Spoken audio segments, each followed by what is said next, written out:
खुलुमबाय गोजोन फुंबिलिनि बयनिसिमबो गाहाम हामलायनायजों लोगोसे नोंथांमोनखौ आंनि बर' हेडलाइन आपडेट निउज चेनेलाव बरायनाय जाबाय। नोंथांमोननि थाखाय आं फिन गोदान खौरां लाना फैबावबाय। आसा खालामो खौरांखौ नोंथांमोना जोबजासिम नायलांगोन। आसाम पुलिसनि गोख्रों सिग्रोमनायाव मैया कार्बि आंलं जिल्लायाव 4 कौटिनि गोबां गान्जा ड्राग्स हमनो हादों। खौरांनिफ्राय मिथिनो मोननाय बादियैब्ला मैया बिस्थिबार बेलासियाव कार्बि आंलं जिल्लानि बरपाटार पुलिस स्टेशननि सिङाव थानाय काक्राझान ओनसोलाव आसाम पुलिसनि सिग्रोमनायाव गंसे I-20 AS-13F 5257 गारिनिफ्राय गासै मोन 60 ता साबुननि बाक्सुआव 726.05 ग्रामसो हेर'इन ड्राग्स हमनो हादों। रिपर्टनि बादियैब्ला गारिया नागालेन्डनि डिमापुरनिफ्राय गलाघाटसिम थांगासिनोमोन।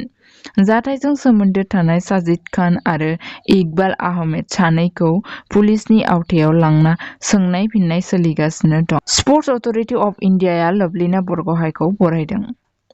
Sports authority of India SAI regional centre गुवाहाटीआव मैया बेलासि समाव लवलीना बरग'हाइखौ चाइनानि हांजुआव जानाय 19th एशियान गेम्सआव बक्सिं गेलेनाय बादायलायनायाव सिलभार मेडेल देरहानो हानायनि थाखाय बरायनाय जादों।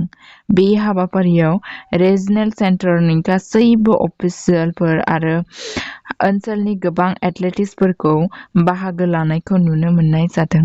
मख'नो गोनांदि सानसे सिगाङावबो आसाम पुलिस बिफाना गुवाहाटीनि पुलिसनि गाहाय मावख'आव लवलीना बरग'हाइखौ आसाम DGP कमेन्डेसन मेडेल बान्था होनानै बरायनाय जादों। 40,000 रां घुस लाफुबाय थानाय समावनो साब इन्सपेक्टर पुलिसआ हमजादों।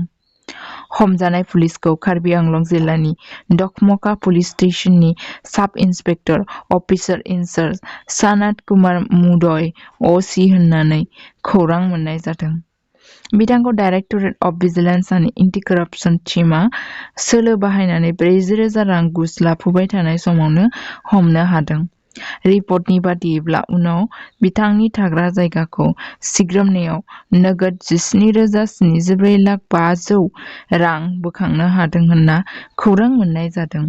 बिथांनि सायाव दायो under section 7 subsection A of prevention of corruption act 1988 बायदियै केस रेजिस्टार जाबाय होननानै खौरां मोननाय जादों। EM दावबायसा बर'आ गेना दैमारि, मणिदास राभा आरो पहेश्वरी राभा बिसोर साथामखौ CRPनि साख्रिनि बिबाननिफ्राय एरख'बाय। रिपर्टनि बादियैब्ला बे जाथाया उदालगुरि जिल्लायाव जादों। खोनानो एबा मिथिनो सुखुवाब्लाबो जों फोरमायनो लाबाय। नंगौ, थारै भेरगाव जौगाखां खोन्दोनि सिङाव साख्रि मावग्रा CRPF आइजो साथामा साख्रिनिफ्राय एरख'जाबाय। जाहोना BPF फोसावदिंनाय हाबाफारियाव बाहागो लानाय।